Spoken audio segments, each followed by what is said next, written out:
Well, 2023 is wrapping up, so I thought it'd be fun to go back and look at a bunch of fun all-in hands from the year. Let's get started going back to a pair of red aces at the World Series of Poker in Las Vegas. Well, this hand plays out like a dream in front of me when you have aces. There's a $20 open, a call, a 3-bet to $80. I get to re-raise up to $300. Not only is that good news, but I'm also getting a caller. The button 3-better makes the call. We're going to the flop. Check this out. Man, top set, we're not really worried about much. That's calling a 4-bet here, so I decide to make a small bet that's basically the setup to an all-in, hoping that my opponent has any piece of this and sticks around. He quickly jams, and it's an easy call. It's a gross cooler for the villain, who shows a set of kings. Let's watch it run out. And we hold. All right, this hand from the local room at the Black Pearl in Spokane. It's the very first hand of a session and a bomb pot with King 8 offsuit. We flop 2 pair. There's a bet in front of me for $80.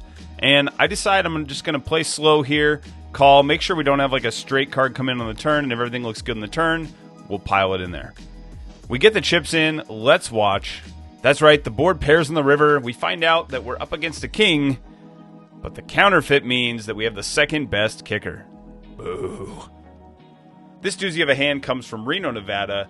I'm in the small blind here with King-Queen offsuit, and there's an open from a loose player to $8, then several callers. It's a great spot to steal. The player's a little too loose, and I'm going to be able to just bump this one up to 60. I should be scooping these chips most of the time. I'm expecting to take it down right here, and instead I get 3 callers before the cutoff jams. Well, this is a really weird line, but none of the players behind me who called should really have anything, so it's a really great spot for me to just isolate, hope that I'm good against whatever the cutoff's limp jamming with now. And so I go ahead and bump this one up to $360 to isolate, and then it gets really weird when Under the Gun rips it. I'm shocked. I don't know what this means. Maybe it's like a pocket pair. He's like, whatever, I'm not going away. I'm just going to rip and call. So, all right, we'll throw in the last few dollars to make the call, and he shows aces.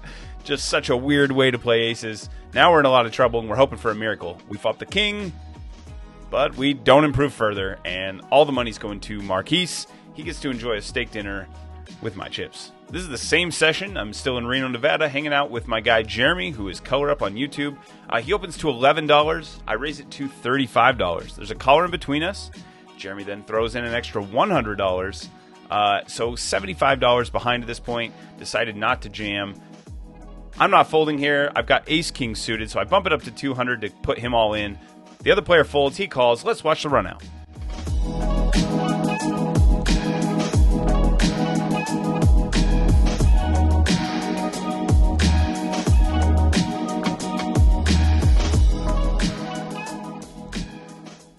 Now we're at the Lodge in Texas with pocket queens. Hijack raises to $15. I'm going to re-raise to $50. The big blind comes in cold. Flop is clean. The hijack bets 30, which is clearly a blocker bet. I raise it up to $125. The big blind now jams. Now, he didn't have very many chips. He had about $200. So there's no way I'm getting away from this after the hijack folds. I go ahead and put in the extra money to cover, and let's watch this one run out. All right. Per card down. Oh, disaster. Oh. Nasty back and forth on that one, but super fun. Still in Texas for this next one, and this time we have aces. My opponent is reloading and opens up to $20. I raise it to 90 out of position when it folds to me, and he makes the call. The clean flop means that we're putting more money in. I bet $75, and he makes the call. The turn is an 8, which doesn't really concern me, so I put him to the test for the rest. And he calls. 7 of diamonds is clean. He mucks, showing 8-9 of hearts. Weird line that he took here, but happy to be taking all his chips. For this next one, we're back to the WSOP, and this time we're playing PLO. This is not my game, but it's fun to play. I flop top set and an open-ended straight draw.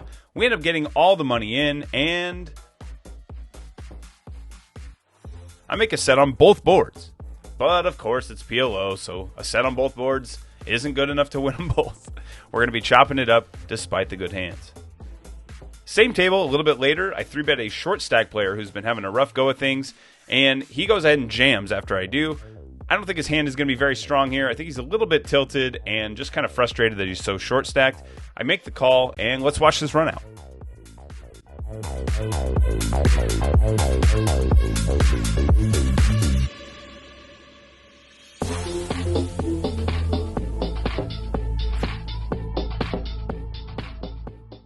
Now we're back in Texas again. We have ace-queen offsuit for this one. I 3-bet a loose button opener, and the flop comes jack 4-6. I continue, and he calls. Turn, I make a meaty bet of about 85% pot, like I would with some top set or some really big overs here. He tanks and throws in the call. It doesn't look good, and I pretty much have to give up on the river. I thought he would be folding to this most of the time.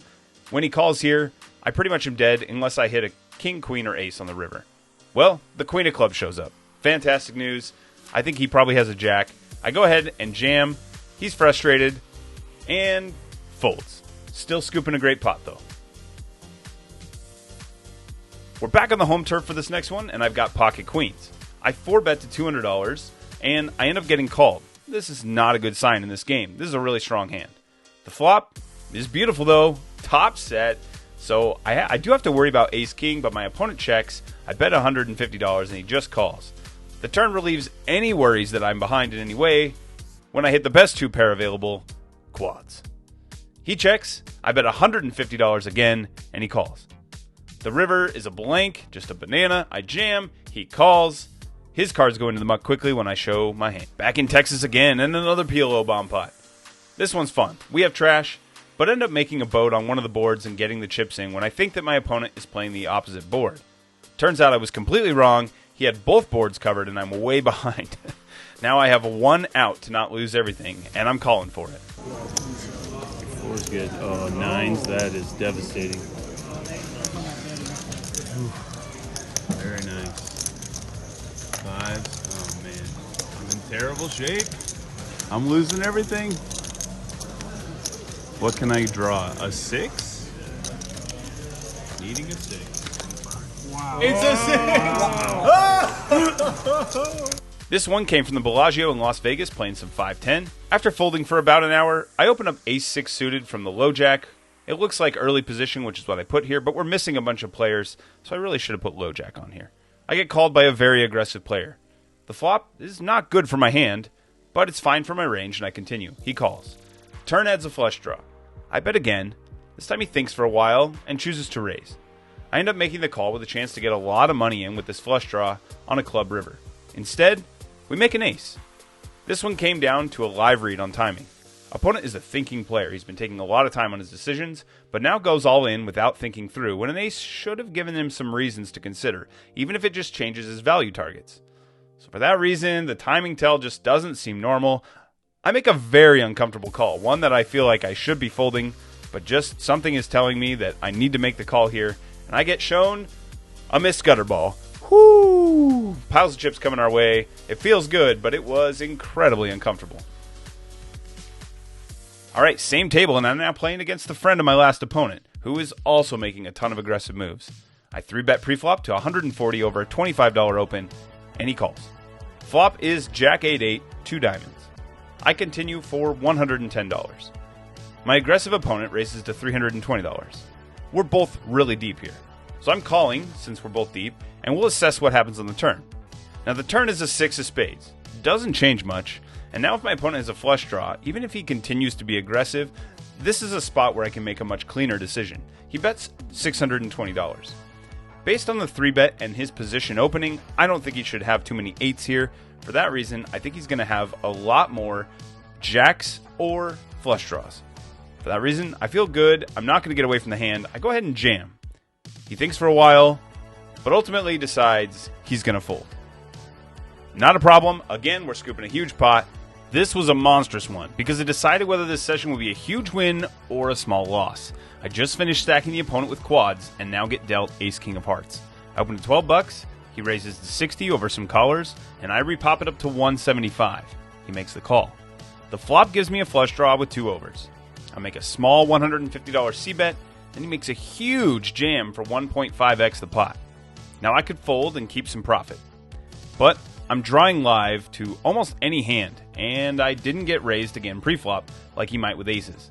So I decide to go for it, knowing that I'll need some help, but that we should have a ton of outs.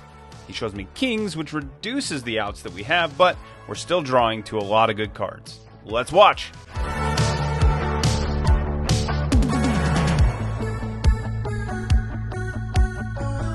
Well, there's some of my favorite all-in hands from 2023. Hope you enjoyed the compilation. If you did, click that like and sub button. That way you're here and you don't miss out on future content. I got more coming your way. See you again soon.